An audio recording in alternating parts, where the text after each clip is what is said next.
Hey,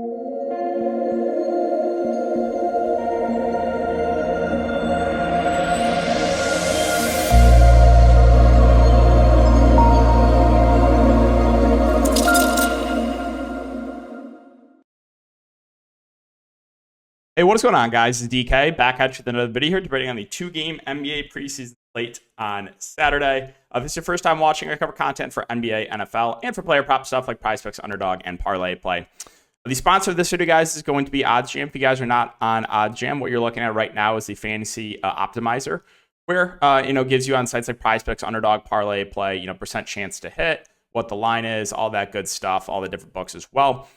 So if you guys are interested, you can use the link down below for 25% off, or you can use the code DKDFS, 25% off your first month. Again, they have PrizePick stuff, Underdog, Parlay Play. I've shown you guys the sportsbook screen a lot as well. So a lot of different tools here on OddsJam. And again, I would highly recommend it if you're serious about making money.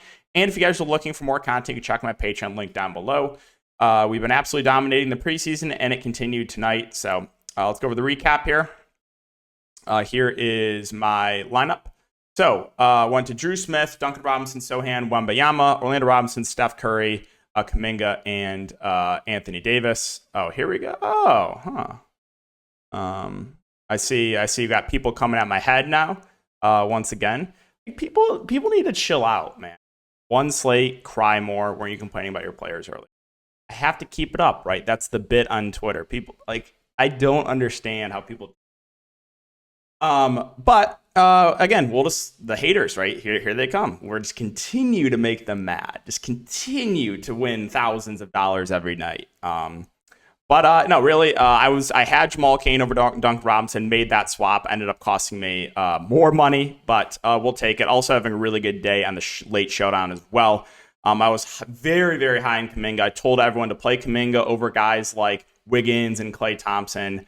And Kuminga was a fraction of the ownership and absolutely blew them out of the water. So that was huge.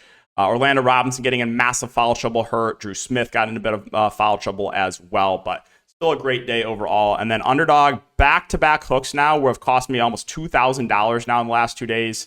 So went 6-1 in Underdog plays. We hit Duncan over PRA, Jeremy Sohan over PRA.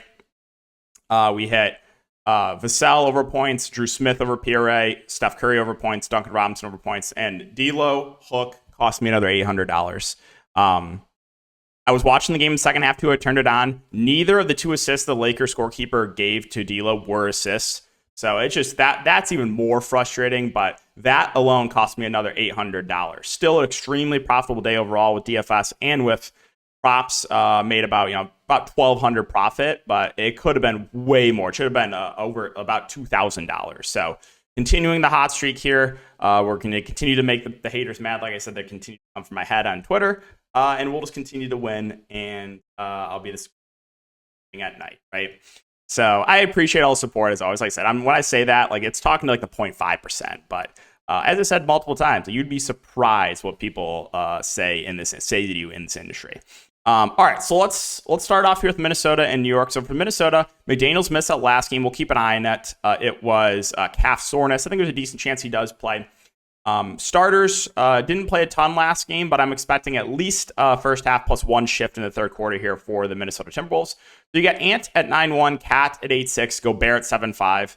Ant and Cat, I think, are my two favorite options here. I'm expecting mid-20s minutes or so for both those, unless we hear otherwise. So very high in both Anthony Edwards and Karl-Anthony Towns. And then Gobert is fine. He's going to get rebounds. He can get some putbacks and blocks, but he's close enough in price where I like the ceiling a lot more on Anthony Edwards and Towns. Not really interested in Conley, veteran. His minutes have been, pretty limited so far. Slow-mo, I'm kind of indifferent on. The guys that the next most interesting would be some of the second unit guys. So assuming McDaniels plays, they're going to go the starting lineup of Conley, Ant, McDaniels, Cat, and Gobert. Second unit guys I'm interested would be my boy NAW, Shake Milton, and Naz Reid. We know how good of a point per minute guy Naz Reid is, only 4.8K.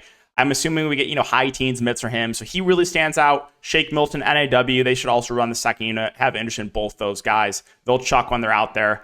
Rookie Leonard Miller had a good game, kind of in garbage time, but I think the starters get extended a little bit more, so I'm not sure how many minutes are going to be left over for a guy like Leonard Miller. Maybe they play him in the second unit tomorrow. We'll see, but he's been playing with the third unit, so kind of tough for me to get to him. Another one of those guys is like Garza. He's been playing with the third unit and been playing well, but I just don't see enough run for the third unit guys for me to get to them on this slate. And then I'll mention McLaughlin too. He'll kind of mix in. I think I would rather play NOW or Shake Milton, but he's okay too. All right, for the Knicks, I was listening to stuff on Twitter for New York. I listened to it was like a 5-minute video. Basically, Tom Thibodeau said Josh Hart will play a little bit, and it sounds like Jalen Brunson is going to play a little bit more, but not much. So Jalen Brunson played like 6 minutes. I expect him to play, low teens minutes. So I'm not really interested in Brunson, not interested in Hart.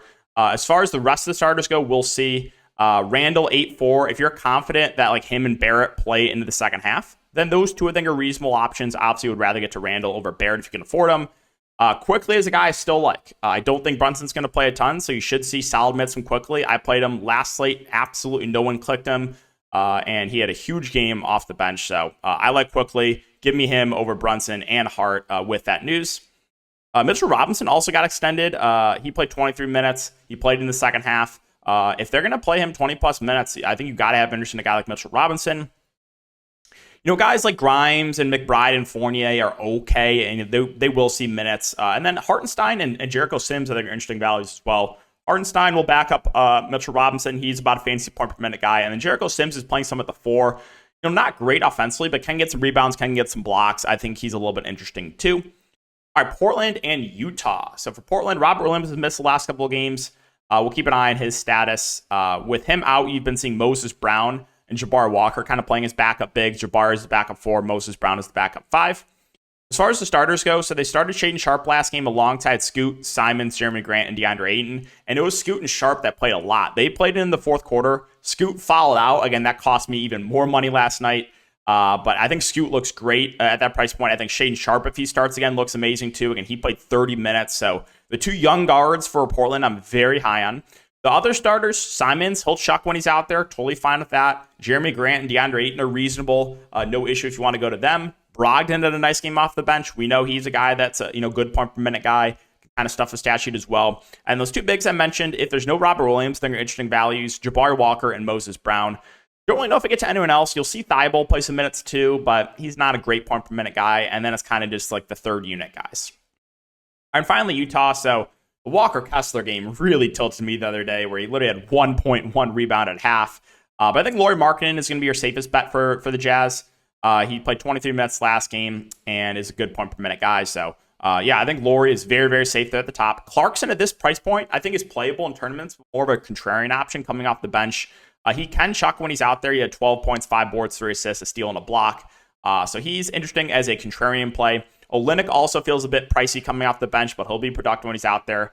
You got Collins, Kessler, THT, and Sexton, the other starters. I mean, THT has been playing extremely well. I'm kind of surprised he's been keeping this up while playing alongside the starters. Now, we know THT is a guy that does a little bit of everything, right? Gets the rebounds, gets the assists, can get some blocks and steals, and can score the ball. So I think he's fine. My only issue with THT is I do think he's going to be overowned. Like, I think a lot of people are going to click him, but it's hard to argue. He's played very well over the first couple games.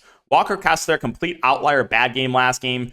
Normally, this is a guy that has a pretty high floor because he can block shots, get rebounds, get putbacks. So I think he's a nice bounce back candidate. And then Sexton, 5K, John Collins, 5'6", kind of indifferent on those guys. Once again, if you wanted to target someone off the bench, it would be my boy Keontae George, who I'm extremely high on this year. I think he's going to have a really good year. In 22 minutes on the bench, over 10 points, 5 assists, 2 steals, 1 rebound. He's not going to play a ton in the first half, but he would be a guy that gets extended a bit in the second half there. All right, so that's going to do it for the video. A bit of a shorter one. Again, only 2 games. But again, on Patreon, I'll give you guys all the updates, starting lineups, live stream, all that good stuff. A ton of content over there that on my Patreon if you guys are interested. All the updates, news, all that good stuff. So thanks again for watching, guys. Enjoy the rest of your night, and we'll see you guys all in the next video.